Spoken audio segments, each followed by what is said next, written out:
နိုင်ငံတကာရာဇဝတ်တရားရုံး ICC ရဲ့ရှေ့နေချုပ်ကာရင်အေခန်ကနာဆကဥက္ကဋ္ဌဗိုလ်ချုပ်မှုကြီးမင်းအောင်လှိုင်ကိုဖမ်းရန်ထုတ်ပေးဖို့လျှောက်ထားချက်ဟာမြန်မာနိုင်ငံပေါ်တက်ရောက်မှုမရှိဘူးလို့မြန်မာအရေးလေးလာသူတွေက CNN သတင်းဌာနကိုပြောပါတယ်။ပင်ကလီတွေအပေါ်ကျူးလွန်တဲ့ရာဇဝတ်မှုတွေအတွက်တာဝန်ရှိတယ်ဆိုတဲ့ဆွဆွဲချက်နဲ့နာဆကဥက္ကဋ္ဌဗိုလ်ချုပ်မှုကြီးမင်းအောင်လှိုင်ကိုဖမ်းရန်ထုတ်ပေးဖို့ ICC ရဲ့ရှေ့နေချုပ်ကာရင်အေခန်ကနိုဝင်ဘာ29ရက်နေ့မှာလျှောက်ထားခဲ့ပါတယ်။မြန်မာနိုင်ငံအနေနဲ့ ICC ရဲ့အဖွဲ့ဝင်နိုင်ငံလည်းမဟုတ်သလိုလက်မှတ်လည်းမထိုးထားတာကြောင့် ICC ရဲ့လှုပ်ဆောင်ချက်တွေဟာတက်ရောက်မှုရှိမှာမဟုတ်ဘူးလို့တင်နဂမဟာဗျူဟာလေ့လာရေးအဖွဲ့ကဒရိုက်တာဦးသိန်းထွန်းက CNN သတင်းဌာနကိုပြောပါတယ်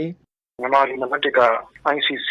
အဖွဲ့ဝင်နိုင်ငံမဟုတ်ဘူးသူ ICC နဲ့ပတ်သက်တဲ့လက်မှတ်လည်းထိုးမထားဘူးအဲ့တော့နည်းနည်းပြန်ကြည့်လိုက်တဲ့အခါမှာဒီအာဆီယံဒေသကမှလည်း ICC လက်မှတ်ထိုးတာဆိုလို့ကမ္ဘောဒီးယားနဲ့တီမောလက်စတီနှစ်နိုင်ငံပဲရှိတယ်ပြန်လေ့လာရတဲ့အခါကျတော့အဲ့ဒီနိုင်ငံတွေကလည်းသူတို့မှရှိခဲ့တဲ့ဖြတ်တန်းခဲ့တဲ့နိုင်ငံရေးတမိုင်းကြောင်းတွေကလိုအပ်လို့သာထိုးထားကြတာဒါပေမဲ့အဲ့ဒီနိုင်ငံတွေအနေနဲ့လည်းခုနကပြောလို့ပေါ့ဒါနဲ့ပတ်သက်တဲ့ထူးခြားတဲ့လှုပ်ရှားမှုအပိုင်းသူတို့မှလည်းမရှိကြဘူးအထူးသဖြင့်ပေါ့တမိုင်းကြောင်းမတူတဲ့နိုင်ငံတွေဖြတ်တန်းခဲ့ရတဲ့အနေအထားမတူတဲ့နိုင်ငံတွေကြားထဲမှာဒီ ICC ရဲ့လုပ်ငန်းစဉ်ကတချို့နိုင်ငံတွေအတွက်အဆင်ပြေကောင်းပြေတယ်ဒါပေမဲ့နိုင်ငံတိုင်းအတွက်အဆင်ပြေလို့မဖြစ်နိုင်ဘူးမြန်မာနိုင်ငံလိုမျိုးတမိုင်းကြောင်းနဲ့ရှုပ်ထွေးတယ်ပြီးတော့ဒီနေရင်ချင်းတွေမှာလည်းတော်တော်လေးရှုပ်ထွေးမှုတွေများတဲ့နိုင်ငံတွေအတွက်ကတော့ဒီ ICC နဲ့ပတ်သက်တဲ့ဒီစနစ်က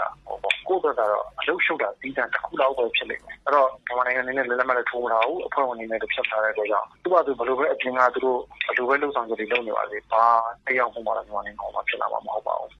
မြန်မာနိုင်ငံဟာ ICC အဖွဲ့ဝင်နိုင်ငံမဟုတ်လို့ပဲ ICC ရဲ့ပြောကြားချက်တွေအပေါ်ဘယ်အခါမှအတိအမဲ့ပြုခြင်းမရှိကြောင်းမြန်မာနိုင်ငံအနေနဲ့ဒေသတွင်းအပြင်ကမ္ဘာနိုင်ငံတွေနဲ့ဆက်ဆံရေးမှာလွတ်လပ်ပြီးတက်ကြွကဗမ်းမလိုက်တဲ့နိုင်ငံခြားရေးမူဝါဒကိုကျင့်သုံးလျက်ရှိပြီးနိုင်ငံတွေအကြားငြိမ်းချမ်းစွာအတူရှင်တွဲနေထိုင်ရေးမှုကိုကျင့်သုံးလျက်ရှိတယ်လို့နာဆကပြောကြားခဲ့ပါတယ်။နာဆကအနေနဲ့နိုင်ငံရေးအရာဂုဏ်သိက္ခာထိခိုက်ယုံသာရှိပြီးအဲ့ဒီလျှောက်ထားချက်ဟာထိရောက်မှုမရှိနိုင်ကြောင်းတရုတ်မြန်မာရေးလေ့လာသုံးသပ်သူဒေါက်တာလော့ကျော်စောက CNN သတင်းဌာနကိုပြောပါတယ်။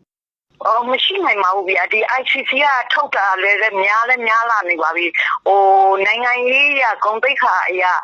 မင်းအောင်လိုက်ပဲ့သွားတာလဲလို့တကယ်ဘာမှခွန်နေမပြပါဘူးပြည်သူလူထုဘက်ကတော့အားတက်စရာပေါ့ဗျာကိုနှိမ့်ဆက်ချင်တဲ့နှိမ့်ဆက်နေတဲ့စစ်အာဏာရှင်တယောက်ကို ICC ကခွန်နေပြလိုက်တယ်ဆိုတော့ဝါဒဖြန့်ချီအတွက်တော့စိတ်အားတက်စရာဖြစ်ပေမဲ့တကယ်အခိုင်အမာတွေကြတော့ဘာမှတော့ထူးခြားတာမဟုတ်ပါဘူးခင်ဗျာ ICC ထုတ်ဘူးပါမလဲများနေပြီလေဘာမှသိထူးခြားဖြည့်ချင်နိုင်တာမှမဟုတ်ပဲနော်ပြည်သူလူထုတို့ကတော့အားတက်စရာပေါ့ဗျာဒီလောက်ပါပဲ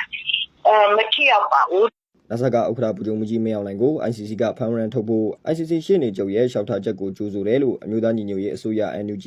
ကရင်မျိုးသားစီယုံ KNU ကရင်အမျိုးသားတိုးတက်ရေးပါတီ KNPP နဲ့ချင်းမျိုးသားတပ်ဦး CNF တို့ကနိုဝင်ဘာ30ရက်မှာကြေညာချက်ထုတ်ပြန်ထားပါတယ်။တရုတ်နိုင်ငံကတော့နိုင်ငံတကာရာဇဝတ်မှုတရားရုံး ICC အနေနဲ့သူ့ရဲ့ဥပဒေတွေအရအဖွဲ့ဝင်နိုင်ငံမဟုတ်တဲ့နိုင်ငံတစ်ခုကနိုင်ငံသားတွေကအခြားအဖွဲ့ဝင်နိုင်ငံမဟုတ်တဲ့ပိုင်းနယ်တစ်ခုပေါ်ကျူးလွန်တဲ့လုပ်ရအတွက်တရားစီရင်ပိုင်ခွင့်မရှိဘူးလို့တရုတ်နိုင်ငံသားဝန်ကြီးဌာနပြောရေးဆိုခွင့်ရှိသူမော်နင်းကနိုဝင်ဘာ28ရက်ပုံမှန်သတင်းစာရှင်းလင်းပွဲအတွင်းပြောကြားခဲ့ပါတယ်။